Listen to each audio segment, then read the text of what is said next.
हम यूं बोले कि सेल जीवन की सबसे छोटी कार्यात्मक तथा संरचनात्मक इकाई है।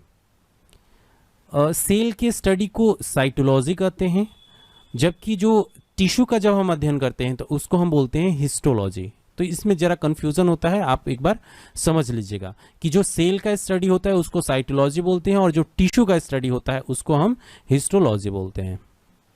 ठीक है। सेल की जो खोज है वो रॉबर्ट हुक ने किया था 1665 में।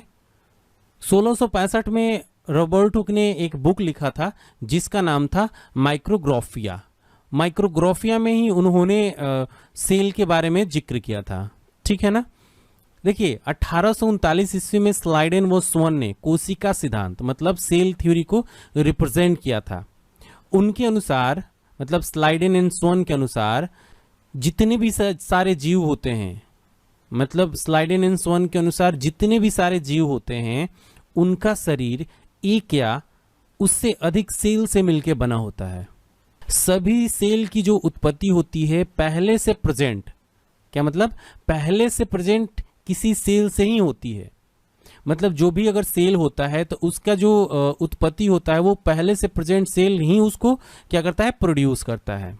ये बहुत ही इंपॉर्टेंट थिंग्स है। देखिए हम नेक्स्ट बात करते हैं सेल। सेल क्या होता है? The group of the cell को हम बोलते हैं टिश्यू। मतलब बहुत सारे जब सेल आपस में कंबाइन हो जाते हैं तो वो टिश्यू का निर्माण करते हैं।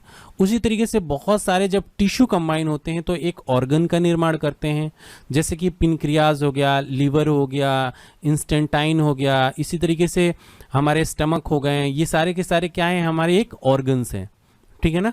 अब बहुत सारे जब ऑर्गन मिलते हैं तो क्या निर्माण करते हैं, एक ऑर्गन सिस्टम का निर्माण करते हैं जिसको हम बोलते हैं डाइजेस्टिव सिस्टम हो गया। ठीक है ना। रिस्पायरेटरी सिस्टम हो गया। बहुत सारे ऐसे सिस्टम है हमारे शरीर में। और जब बहुत सारे ऑर्गन सिस्टम कंबाइन होता है तो ऑर्गेनिज्म मतलब किसी भी एक जीव का निर्माण करता है। ठीक है ना। अब बहुत सारे जब जीव मिलते हैं तो एक पॉपुलेशन मतलब एक आबादी का निर्माण करते हैं। ठीक है। आई होप कि आपको समझ में आ गया होगा। चलिए हम नेक्स्ट बात करते हैं कि जो सेल होता है उसको कैसे हम उसको डिवाइड कर सकते हैं, कैसे उसका नामकरण दे सकते हैं। दोस्तों जितने भी टाइप के सेल होते हैं उनमें तीन चीजें कॉमन होता है। सबका अपना एक सेल मेम्ब्रेन होता है, साइटोप्लाज्म होता है तथा डीएनए होता है। ये तीन चीजें, सेल मेम्ब्रेन, साइटोप्लाज्म और डीएनए, ये तीन चीजें जितने भी टाइप के सेल होते हैं सब में कॉमन होता है। ठीक है ना। अब हम बात कर लेते हैं फर्स्ट सेल मेम्ब्रेन की। तो देखिए सेल मेम्ब्रेन को प्लाज्मा मेम्ब्रेन भी कहा जाता है। जो सेल मेम्ब्रेन होता है वो अर्ध परागम्य झिल्ली मतलब उसको बोलते हैं सेमी परमिएबल मेम्ब्रेन होता है, जो लिपिड और प्रोटीन के बायलेयर से बना होता है। और इसका जो मुख्य कार्य होता है सेल के अंदर जाने वाले तथा अंदर से बाहर आने वाले पदार्थों का आइडेंटिफाई करना। ठीक है। नेक्स्ट हम बात कर लेते हैं साइटोप्लाज्म की। तो देखिए साइटोप्लाज्म क्या होता है? तो साइटोप्लाज्म जो होता है वो सेल में न्यूक्लियस तथा सेल मेम्ब्रेन के बीच में रहता है। ठीक है ना। क्या है, कहाँ रहता है? ये न्यूक्लियस तथा सेल मेम्ब्रेन के बीच में रहता है और यह एक जेली लाइक फ्लूइड होता है। ठीक है ना। जिसमें जो ऑर्गेनल्स होते हैं वो क्या करते हैं, तैरते रहते हैं। ठीक है। अब हम नेक्स्ट बात कर लेते हैं डीएनए की। तो देखिए न्यूक्लियस में डीएनए होता है। कहां पर होता है? न्यूक्लियस के अंदर में होता है डीएनए, जो सेल जेनेटिक मटेरियल होता है। न्यूक्लियस को सेल का मस्तिष्क कहा जाता है। क्या कहा जाता है? न्यूक्लियस जो होता है ना उसको सेल का मस्तिष्क कहा जाता है, मतलब ब्रेन कहा जाता है। जिस प्रकार हमारा ब्रेन हमारे बॉडी को कंट्रोल करता है, ठीक उसी प्रकार सेल को न्यूक्लियस कंट्रोल करता है। ठीक है ना। आई होप कि आपको समझ में आ चुका होगा। चलिए हम नेक्स्ट बात करते हैं। तो चलिए दोस्तों अब हम समझते हैं कि सेल को कितने पार्ट में डिवाइड कर सकते हैं। ठीक है। तो देखिए सेल को हम दो पार्ट में डिवाइड कर सकते हैं। फर्स्ट हमारा होता है यूकैरियोटिक सेल और सेकंड हमारा होता है प्रोकैरियोटिक सेल। ठीक है ना। अब हम फर्स्ट की बात करते हैं यूकैरियोटिक सेल के बारे में। तो देखिए यूकैरियोटिक सेल में ऑर्गेनेल्स होता है, जैसे कि हमारा न्यूक्लियस और अदर स्पेशल पार्ट होता है। यूकैरियोटिक सेल जो होता है वो एडवांस तथा कॉम्प्लेक्स सेल का बना होता है, जिसके न्यूक्लियस में डीएनए वो हिस्टोन प्रोटीन के कंबाइन होने से बनी क्रोमैटिन तथा उसके अलावा केंद्रिका, जिसको हम क्या बोलते हैं, न्यूक्लियोलस भी बोलते हैं, होता है, जैसे कि प्लांट्स और एनिमल्स। ठीक है ना। तो जो हमारा यूकैरियोटिक सेल होता है ना वो प्लांट्स और एनिमल्स में पाया जाता है। नेक्स्ट हम बात करते हैं प्रोकैरियोटिक सेल के बारे में। तो दोस्तों प्रोकैरियोटिक सेल के पास न्यूक्लियस नहीं होता है और न ही ऑर्गेनेल्स होते हैं।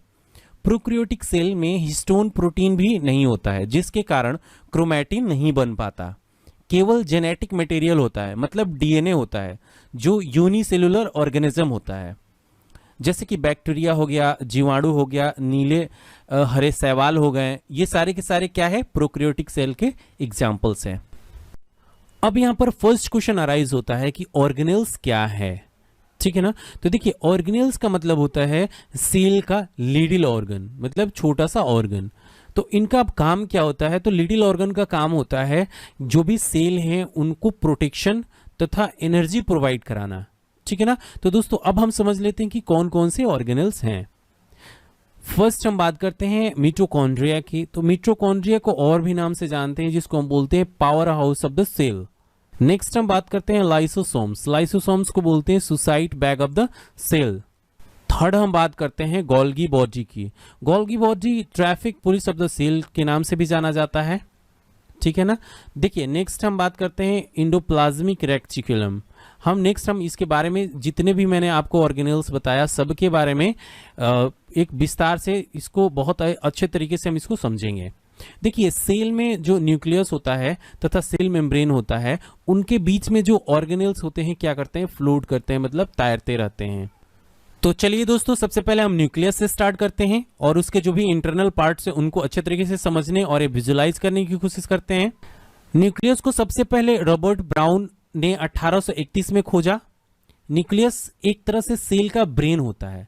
जिस तरीके से हमारा ब्रेन हमारे बॉडी को कंट्रोल करता है, ठीक उसी प्रकार जो सेल होता है उसको कंट्रोल करने का काम न्यूक्लियस का होता है। इसमें डीएनए तथा जेनेटिक मटेरियल होता है। दोस्तों एक सेल में सामान्यतः एक ही न्यूक्लियस होता है, लेकिन कभी कभी ऐसा भी होता है कि एक से अधिक न्यूक्लियस भी पाए जाते हैं। सभी ऑर्गेनेल्स की तरह यह भी साइटोप्लाज्म में क्या करता है, तैरता रहता है। न्यूक्लियोप्लाज्म में धागे नुमा मतलब थ्रेड लाइक स्ट्रक्चर होता है, जो जाल के रूप में बिखरा दिखाई पड़ता है, जिसे हम क्या बोलते हैं दोस्तों, क्रोमैटिन। क्या बोलते हैं, क्रोमैटिन। यह प्रोटीन तथा डीएनए का बना होता है। जैसे ही सेल डिवाइड होता है, विभाजन के समय क्रोमैटिन सिकुड़कर अपने छोटे मोटे धागे के रूप में संगठित हो जाते हैं। क्या करते हैं, संगठित हो जाते हैं। इन धागों को हम क्या बोलते हैं, गुणसूत्र, जिसको हम इंग्लिश में बोलते हैं क्रोमोसोम्स, ठीक है ना। और क्रोमोसोम्स किससे मिलकर बना होता है, तो ये डीएनए तथा हिस्टोन प्रोटीन से मिलकर बना होता है। तो चलिए दोस्तों हम नेक्स्ट देखते हैं और न्यूक्लियोलस के बारे में समझते हैं। दोस्तों न्यूक्लियस के अंदर न्यूक्लियोलस होता है, जो न्यूक्लियस का सेंटर होता है, जिसमें राइबोसोम्स बनते हैं। अब राइबोसोम्स का काम क्या होता है, तो देखिए राइबोसोम्स का जो मुख्य काम होता है वो प्रोटीन को बनाना होता है, इसलिए इसे प्रोटीन की फैक्ट्री भी कहा जाता है। किसको, न्यूक्लियस को प्रोटीन की फैक्ट्री भी कहा जाता है, ठीक है। तो देखिए राइबोसोम्स की जो खोज हुई थी वो 1950 में रोमानिया के जीव वैज्ञानिक जॉर्ज पोलैंड के द्वारा हुई थी। न्यूक्लियस के ऊपरी परत पर छोटे छोटे होल होते हैं, जिसके सहारे राइबोसोम्स बाहर निकलते हैं। उसे न्यूक्लियस पोर बोलते हैं। जैसे ही राइबोसोम्स न्यूक्लियस से बाहर निकलता है तो उसके पास एक स्पेशल टास्क होता है, प्रोटीन को बनाना। न्यूक्लियस के बाहर राइबोसोम्स और सेल के अदर ऑर्गेनेल साइटोप्लाज्म में क्या करते हैं, तैरते रहते हैं, जो जेली लाइक सब्सटेंस होता है। राइबोसोम साइटोप्लाज्म में फ्रीली मूव करता है और एंडोप्लाज्मिक रेक्टिकुलम में अटैच होता जाता है। एंडोप्लाज्मिक रेक्टिकुलम जो होता है वो न्यूक्लियस के चारों तरफ होता है। एंडोप्लाज्मिक रेक्टिकुलम को शॉर्ट फॉर्म में ईआर कहते हैं। यहां पर एंडोप्लाज्मिक रेक्टिकुलम मतलब ईआर दो प्रकार के होते हैं। फर्स्ट रफ एंडोप्लाज्मिक रेक्टिकुलम, जिसमें राइबोसोम्स अटैच होते हैं, तथा जो सेकंड होता है स्मूथ एंडोप्लाज्मिक रेक्टिकुलम SER, जिसमें राइबोसोम्स अटैच नहीं होते हैं।